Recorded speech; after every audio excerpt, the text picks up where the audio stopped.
நம் ஆண்டவர் இயேசு கிறிஸ்துவின் நாமத்தினால் மகிழ்ச்சியும் சமாதானமும் நம் அனைவரோடும் இருப்பதாக. எசாயா 33 2-6 மற்றும் 21-22 முடிய. ஆண்டவரே, எங்கள் மீது இரக்கமாயிரோம். நாங்கள் உமக்காக காத்திருக்கிறோம்.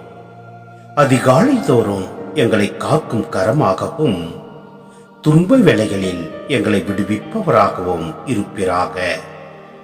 ஆரவார பேரொளி கேட்க மக்கள் நாங்கள் பின்வாங்கி ஓடுகின்றன. நீர் கிளர்ந்தெழும்போது வேற்றினத்தார் சிதறுண்டு போகின்றன. பச்சை புழுக்கள் சேர்ப்பது போல் கொள்ளை பொருட்கள் சேர்க்கப்படுகின்றன.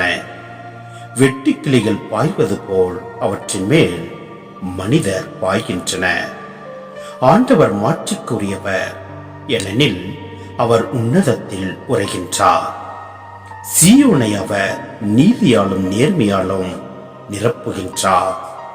உங்கள் காலத்தில் அவரே பாதுகாப்பாயிருப்பார்.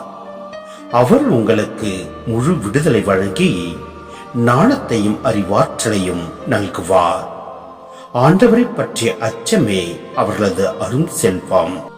ஏனெனில் அங்கே ஆண்டவர் நமக்கென தம் மாட்சியை விளங்க செய்வார். அது அகன்ற ஆறுகளையும் விரிந்த நீரோடைகளையும் உடைய இடம் போன்றது. துடுப்பு படகு அங்கு போவதில்லை, மாபெரும் கப்பல் கடந்து வருவதும் இல்லை. ஆண்டவரே நமக்கு நீதி தலைவர். ஆண்டவரே நமக்கு நியமம் வழங்குபவர். ஆண்டவரே நமக்கு வேந்தர். அவரே நமக்கு மீட்பளிப்பவர். சிந்தனை: நம் ஆண்டவர் தம் மக்களுக்கு அளிக்கும் பாதுகாப்பையும் அவர் செய்ய இருக்கின்ற செயல்களையும் போற்றி புகழ்ந்து அவருடைய இரக்கத்தை நாம் பெற்றுக்கொள்வோம். ஏனெனில் அவரே நமக்கு பாதுகாப்பாயிருப்பார்.